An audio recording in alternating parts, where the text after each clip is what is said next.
second interview with Aric Iosue. And again, go back to the first one, and we'll tell you how to make sure you never mispronounce or misspell his name ever again. This is our Who the Heck Is This Guy interview that I've done with everybody that I've met this year for ISMA, and a lot of the guys that I meet just in general that I don't know much about. He's 36 years old at the time of this. He'll be having a maybe even a birthday by the time you guys actually watch this. But we're out here at his shop. He's getting his new to him ISMA car ready for the season. How we doing, Aric? Doing great. Can't complain. Birthday's coming up, so getting closer to having the car ready. What do you want for your birthday? Oh, brand new motor. we got a brand new motor actually when we bought the car. Your present, so everything else is gravy, huh? Yeah. Do you have something particular you do on your birthday for fun? Just getting the guys together and acting foolish. That's what we're going to be doing. So. How about birthday dinner? I know that's a thing a lot of people like to do. Yeah, a few of my buddies and I will go out and grab a dinner and drinks, but it's going to be the following night when we're all going to... Okay. All right. Get wings or burgers, or what do we like? Might do some steak. Oh, there you go. Hey, can't go wrong with steak on your birthday. So unlike a lot of guys, you guys have seen some of the interviews I've done lately with a lot of these ISMA guys. They talk about growing up in Oswego and hearing the racetrack and riding their bikes there as a kid. That wasn't you, was it?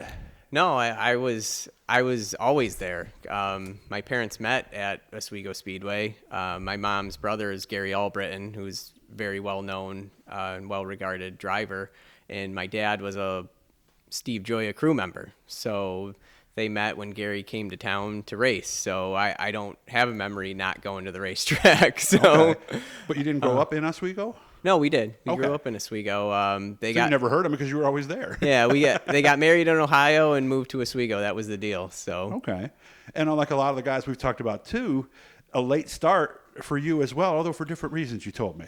Yeah, well, when I was younger, I played hockey, and my dad offered me once or twice the chance to race a quarter midget. Or how old were you when he brought that up? Oh, I don't know, a couple of times, maybe 8, 10 years old, and I liked hockey. I was good at hockey. I had friends who played hockey, and so you never even thought about it as a kid? No, not really. And it was a matter of we just couldn't afford both. So it was one or the other. And I knew nothing about racing, and I knew hockey, so I stuck with hockey. Okay, what got you out of hockey and into racing then?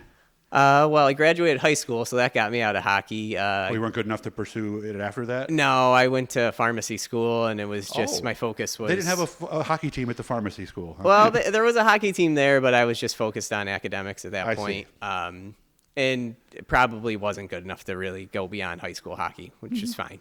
You got to know what your skills are, right? For sure. So, okay. And then I still went to the races all the time, except I used to just sit in the stands and drink beer instead of actually participate. Okay. And finally, 2007, my dad started helping Ray Graham, who was dating my sister at the time. They're now married with a couple kids. Nice. And he asked me if I wanted to come around, and I finally started coming around and started, couple hours at a time, and then it was just helping out in the shop a little bit. Yeah, it's helping out in the shop. I was just an extra set of hands. I had no clue what I was doing. I couldn't turn wrenches. I'd never done anything mechanically before in my life. You were too busy playing hockey as a kid to learn how to twist wrenches, huh? Too busy playing hockey and then going to school, and I got hooked after a couple weeks of it. We ran okay. Well, I can do more, and I can do more, and I can do more, and for a decent amount of time, I was just an extra set of hands, but you're never going to learn anything unless you're in here doing stuff. And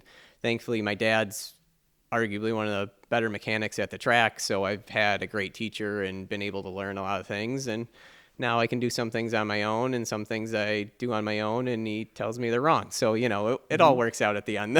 How many years did it take you to be more than just a set of hands on the crew?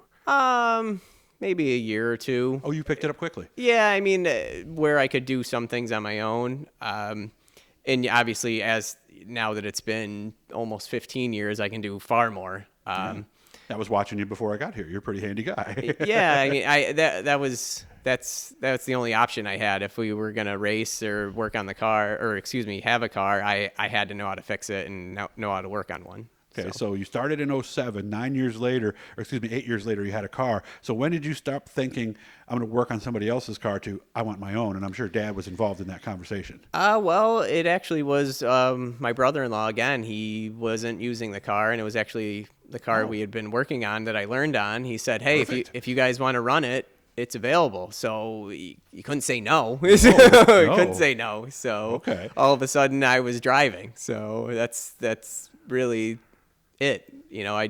Opportunity came up and just something I couldn't turn down. Do you remember the first night? Yes, it was awesome and terrifying at the same time. What was awesome about it? I mean, you're out there, you're going fast. It's such a different feeling than a street car because there's so much more grip to it, and you're tight, and you're tight, and you're bolted, belted down, Yeah. and the throttle response is just instantaneous. Breathe on it, and it's moving, right? Yeah. I had never driven anything competitively, and that night I actually ended up finishing 13th, and I was on the lead lap. Wow. It was a small miracle. I think I only had one other lead lap finish the whole season, but opening night, first night first night ever, I ended up running on the lead lap. It was crazy. You mentioned it was also, what was the word you used? Scary, or you didn't use the word scary? Terrifying. What yeah. was terrifying? Well, the first few times on the track when you get up to speed, you're paying attention to the walls and everything going by you. Now as a veteran, you don't really pay attention to that anymore. But the first time out there, as you're getting up to speed, even at 20 seconds, 22 seconds a lap, Still pretty fast. I go, what am I doing out here? The walls are so close. And it's just, and that's when you're just by yourself. When you get out there with other cars, that all goes away. And some of the sense of speed goes away because you're all relatively close to each other speed-wise. But it was definitely it was a great experience. I wouldn't trade it for anything. But there was definitely thoughts in my head like, why am I out here? I must be crazy. Yeah. So, did anything ever really go wrong in your career? Have you had one of those crashes where people went, "Oh no, I hope he's okay"? I've had too many of those crashes, probably. Yeah, I've had a good 3 or 4. I've probably had a few concussions too. Okay. Some my fault, some not. That's the way it goes. How do you bounce back from that? Well, either you do or you don't. Those are your choices. Well, because I imagine after a big crash, you're getting ready to go. I imagine you'd be nervous all week and probably nervous in the staging area until you go, right? Yeah, honestly, before every race, I'm nervous, and then you get on the track, and then it all goes away because you got the flip-flop stomach. Yeah, beforehand? you don't have time to think about it. When you're out there racing, there's just no time to think about. No, you react nervous and yeah. So it's. I'm certainly much less nervous than I used to be, but it was always worse. But then once the race got going, it went away immediately. So there was a scene in what I consider the best racing movie, Rush.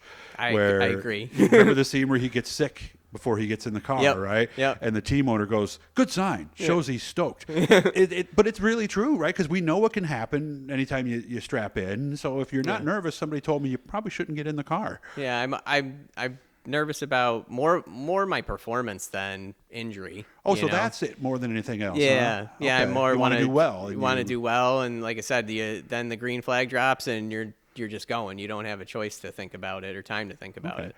So what happened in 2016 where you got 2 wins and you haven't won since then? I'd like to know too. If I knew that, we'd be fixing it. Well, the week before I won, I got into an accident that was just kind of a boneheaded mistake, and really, I finally just kind of, I don't want to say gave up, but mentally just said, hey, I'm not going to win races. I'm trying way too hard. Let me just enjoy this time with my dad. I don't know how much longer I'm going to have to race because we didn't own the car at the time, and honestly relieve myself of a lot of the pressure, and then went out and won the next week. So amazing how that works in a lot of sports, right? Don't think, just drive, right? Yeah. Just the more pressure you put on yourself, sometimes the worse things are going to go. So even before the feature, it was the first time I was starting on the front row, and the second time. And I said, I don't care where I finish. I just want to finish the race. Because up to that point in my career, I hadn't even finished it was a 75-lap race that I won. I hadn't even finished one yet. So even at that point, I wasn't expecting anything or worried about winning or anything like that. So common story. I hear this one a lot. Man, this time went by fast in this one. Hit that blue E down there, guys. That'll subscribe you. And every time we're talking to somebody, search ISMA on this page to find out anybody. Oswego Asphalt. We put a lot of tags on everything. Good seeing you, man. And stick around because we're doing another one. We're going to show you how the wing moves. Thanks for your time, man. I really appreciate it today. Thank you.